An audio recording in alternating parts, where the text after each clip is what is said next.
जब एक नन्हा हमारी ज़िंदगी में आता है तो हमारा घर खुशियों से भर जाता है और हम ज़्यादा से ज़्यादा समय उसके साथ स्पेंड करना चाहते हैं।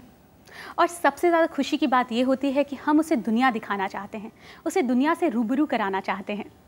और यहीं पर एक बहुत बड़ी प्रॉब्लम हमारे सामने आके खड़ी हो जाती है कि कहीं ट्रैवलिंग के टाइम पे हमारे बच्चे को कोई चोट तो नहीं लगेगी। किस तरीके का खाना हमें कैरी करना चाहिए? क्या उसे कार में ले जाना सही रहेगा? क्या उसे सीट बेल्ट पहनानी चाहिए? जी हाँ दोस्तों, ये कई सारे सवाल हमारे सामने खड़े हो जाते हैं। बस दोस्तों, बचपन का आज का एपिसोड इसी प्रॉब्लम को डिस्कस करेगा और आपको देगा एक अल्टीमेट सोल्यूशन। तो चलिए आज के एपिसोड की शुरुआत करते हैं और मिलते हैं हमारे आज के एक्सपर्ट से। आज के हमारे पहले एक्सपर्ट हैं डॉक्टर आशीष महोकर, जो कि जाने माने पेडियाट्रिस्ट हैं। चलिए उनसे हाय कहते हैं। Hello doctor, welcome to the show. Hi Divya. और आज की हमारी दूसरी एक्सपर्ट हैं शालिनी अग्रवाल, जो कि जानी मानी सेफ्टी एक्सपर्ट हैं। चलिए उनका भी स्वागत करते हैं। Welcome to the show. Thanks Divya. आप दोनों का इस शो में बहुत बहुत स्वागत है। Thank you. एक्सपर्ट्स, आज हम बात करने वाले हैं किड्स सेफ्टी वाइल ट्रैवलिंग। और आप दोनों ही मुझसे एग्री होंगे कि ट्रैवलिंग के दौरान बहुत सारे एक्सीडेंट्स होते हैं और कई बार बच्चों के जो स्टमक अपसेट्स हैं वो भी उसी दौरान होते हैं and it becomes very problematic for a parent to handle that kind of a situation. Shalini ji, आप क्या कहना चाहेंगे इसके बारे में? आई फील बच्चों को जब भी आप कहीं भी बाहर आउट ऑफ टाउन ले जा रहे हैं या इन टाउन कभी भी गाड़ी में ले जा रहे हैं तो कार सीट का होना बहुत ज़रूरी है जी। And using the correct car seat correctly is very important. Like depending आपके बच्चे की क्या उम्र है, जैसे अगर न्यू बॉर्न बेबी है तो it has to be a rear facing car seat. Rear facing इसलिए होता है कि बच्चे की गर्दन बहुत नाजुक होती है। इन अ सिटी लाइक बॉम्बे झटके लगते ही रहते हैं, तो अगर बहुत सारे बम्पर्स हैं, होते हैं, गड्ढे हैं, तो अगर हम बच्चे को हाथ में ले जाते हैं, क्या होता है कि कभी कभी if we not careful his neck might get injured in the travel. So it's very important if he's rear facing, अगर झटका लगता भी है तो nothing happens to the baby. Okay, doctor साहब। It's very important कि बच्चों को पीछे की सीट पे बिठाए, बहुत ज़रूरी not in the front seat. The international laws है which don't allow children to sit in the front seat till 8 to 12 years of age. till 12 years, yeah.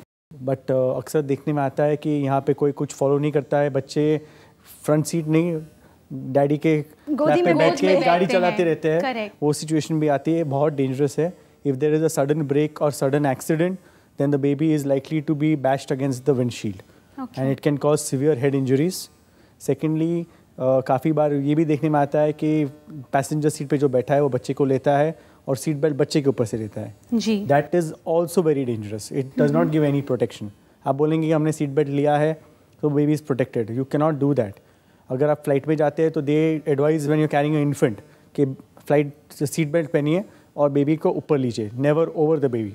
So same thing would apply in the car also. That's the reason behind that is like the baby's abdomen is very very sensitive.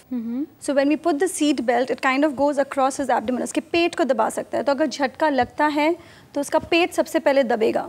So this area is very very sensitive. And you can get injuries to the liver, to the spleen. बहुत important point आपने बताया है। Viewers, इस बात का ज़रूर ध्यान रखें कि आप बेबी के स्टमक के ऊपर किसी भी तरीके का प्रेशर ना आए, इसलिए सीट बेल्ट्स ना बांधें।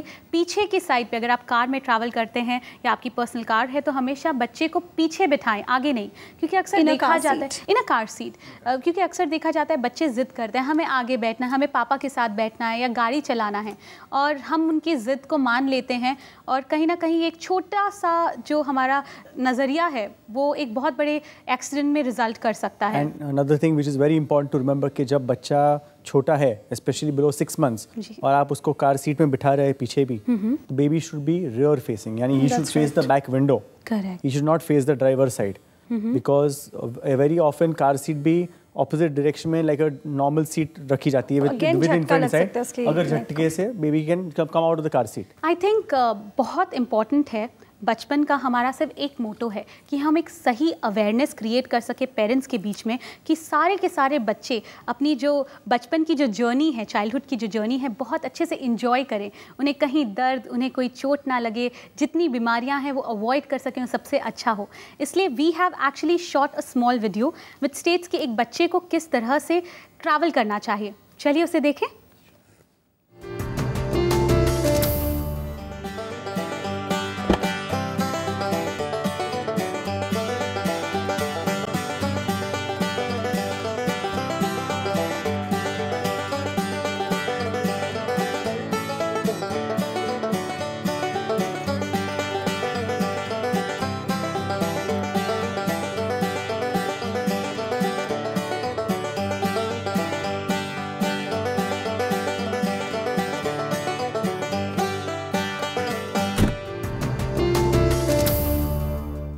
आई थिंक दोस्तों आपने देखा कि किस तरह से आपको एक छोटे बच्चे का ध्यान रखना है वाइल ट्रैवलिंग, और अगर आपके पास भी कार है और आप कार से ट्रैवल करते हैं तो यही एक तरीका है जो आपको अपनाना चाहिए।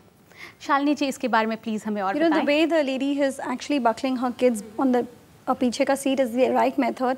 और अगर आप देखेंगे दोनों कार सीट्स डिफरेंट थी डिपेंडिंग ऑन एक बड़ा बच्चा और एक छोटी बच्ची है। तो depending on the age group there different car seats.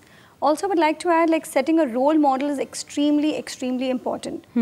मेरा बच्चा कार सीट नहीं पहनेगा अगर मैं कार सीट नहीं पहन रही हूँ। अगर आप बेल्ट नहीं लगा रहे, सेफ्टी बेल्ट नहीं पहन रही हो, तो अगर आगे मैं जब ड्राइव करती हूँ तो it's very important that I first wear the seat belt, only then will my children follow me. Setting a good role model for my kids is extremely important. Not talking on the phone.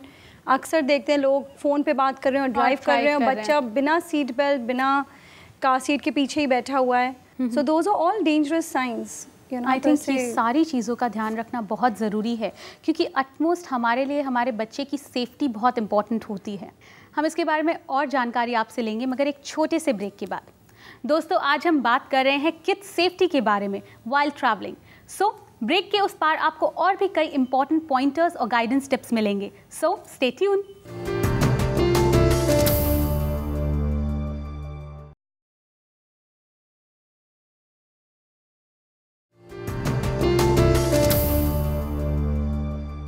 Welcome back after the break. आप देख रहे हैं बचपन, the journey of childhood, और मैं हूं doctor Divya. दोस्तों, आज हम बात कर रहे हैं किड्स सेफ्टी के बारे में वाइल ट्रैवलिंग। अक्सर देखा जाता है जब बच्चे ट्रैवल करते हैं और बाहर का कुछ खाना खा लेते हैं तो उनका स्टमक अपसेट हो जाता है, उन्हें डायरिया हो जाता है और यहाँ तक वॉमिटिंग भी होती है। क्या इसे अवॉइड किया जा सकता है? किस तरीके के सेफ्टी गाइडलाइंस हमें फॉलो करने चाहिए वाइल ट्रैवलिंग? चलिए इसके बारे में डिस्कस करते हैं। डॉक्टर, जैसे कि हम अक्सर देखते हैं बच्चे बाहर जाते हैं, ज़िद करते हैं कि हमें ऐसा खाना है, वैसा खाना है, और ultimately it results into vomiting, या उनको स्टमक अपसेट हो जाते हैं, गैस्ट्रो प्रॉब्लम्स हो जाती हैं। तो इसे कैसे अवॉइड किया जाए? The most important thing is that you should have a good clean source of water. Hotel खाना अच्छा है इसलिए रास्ते पे बैठ के पानी पूरी खाई तो you are going to get upset stomach. You don't have to travel outside, you'll get it in Bombay also. That's true. So that is the first thing, that what you are going to give your child. Mineral water ले हमेशा. More than mineral water, where you are feeding the child, that place is hygienic or not, वो आपको पहले ही देखना है कि ढाबा है यहाँ पे अच्छा मिलता है इसलिए खा लिया और फिर समझा कि ये प्रॉब्लम कर दिया, वैसे नहीं हो सकता है। Then as far as possible, carry with you mineral water. So if you are going for a long journey, you can buy those big cans. तो 1-1 लीटर की बॉटल्स लेके ट्रैवल करिए, उसमें से ही पानी पिलाइए।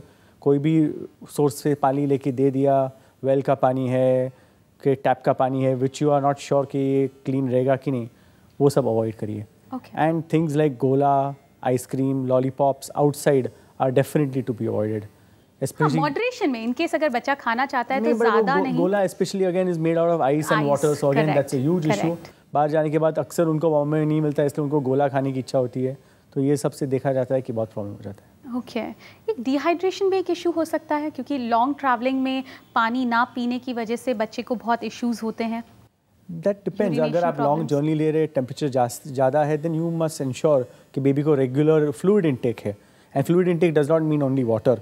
आप उनको उनकी मनपसंद चीज़ें दे सकते हैं। You can give cold drinks, juice, whatever you want to give, because अगर आप सिर्फ पानी ऑफर करेंगे तो बेबी शायद नहीं लेंगे। तो एक टेस्ट बड भी होता है, आप उससे लूर कर सकते हैं with giving different kind of cold drinks and that kind of thing. So they also are relaxed, उनको भी चाहिए कि उनको सब मनपसंद चीजें मिल रही है। But as long as you are giving canned juices and you are giving bottles from which safety of liquid is ensured, आप डेफिनेटली दे सकते हैं, कोई प्रॉब्लम नहीं उसमें। आई थिंक एक्सपर्ट्स, हम एक सवाल लेते हैं, हमारे व्यूअर का एक सवाल है, आइए जानते हैं वो क्या जानना चाहते हैं।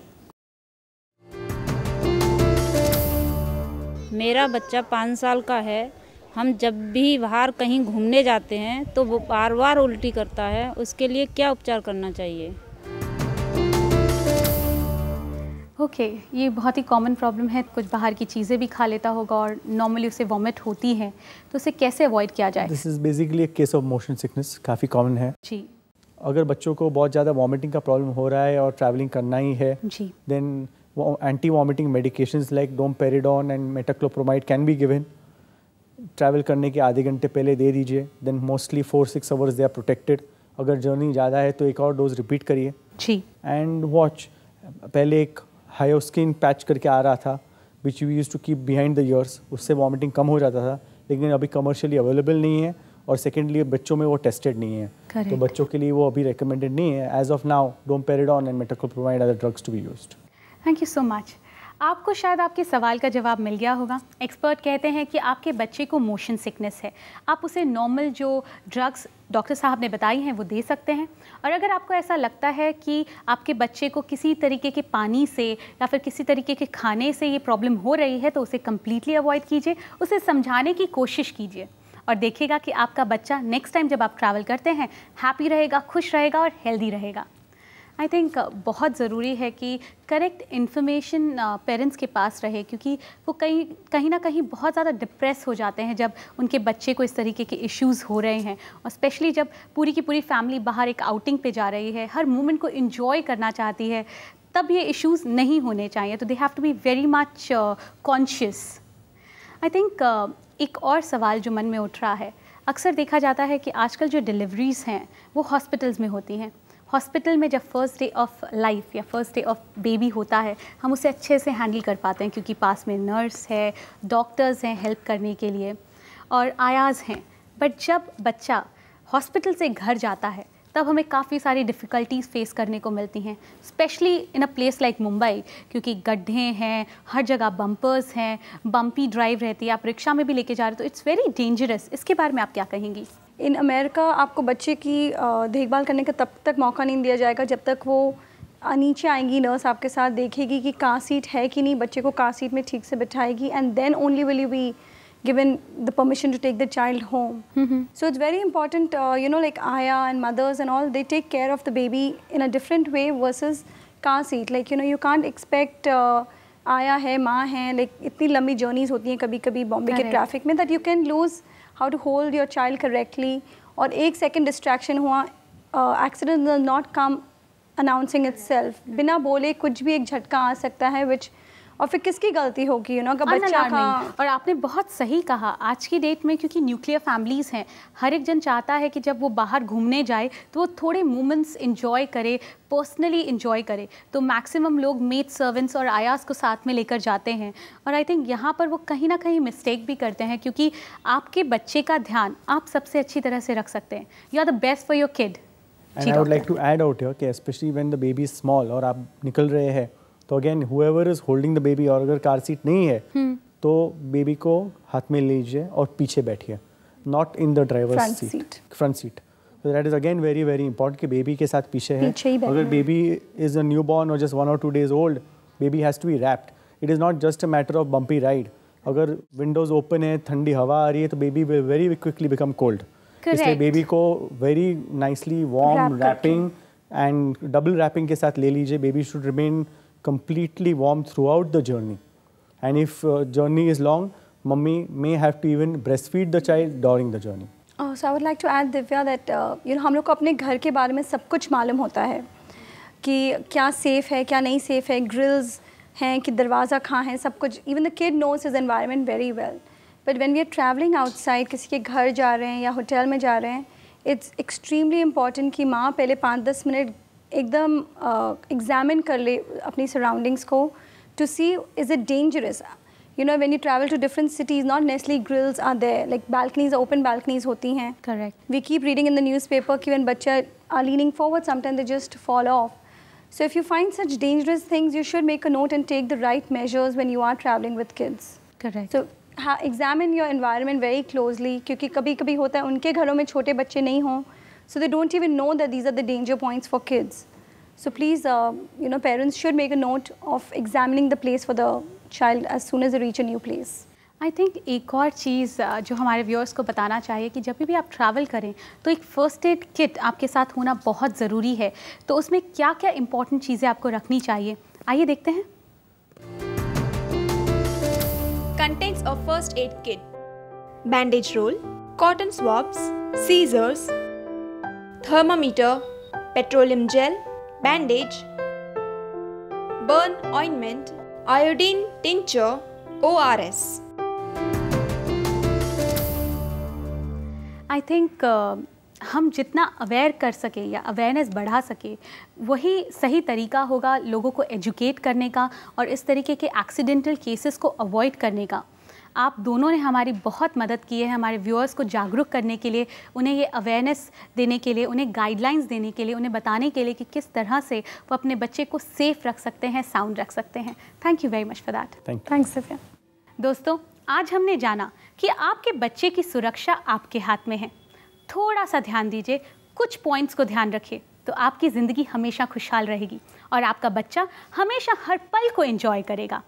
अगर आपके मन में कोई सवाल है या कोई क्वेरी, आप हमें कांटेक्ट कर सकते हैं। हमारा पता है केयरवर्ल्ड, post box number 119999, Azad Nagar post office, अंधेरी waste, Mumbai 53।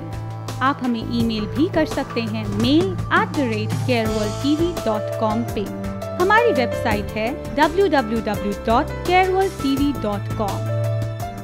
Happy child means happy mother और happy mother means happy life. बस इसी एक नोट के साथ में मैं आपसे लूँगी विदा। हम मिलेंगे बचपन के आने वाले एपिसोड में। टिल देन आप अपना ध्यान रखिए, अपने नन्हे का ध्यान रखिए, क्योंकि हमें आपकी फिक्र है।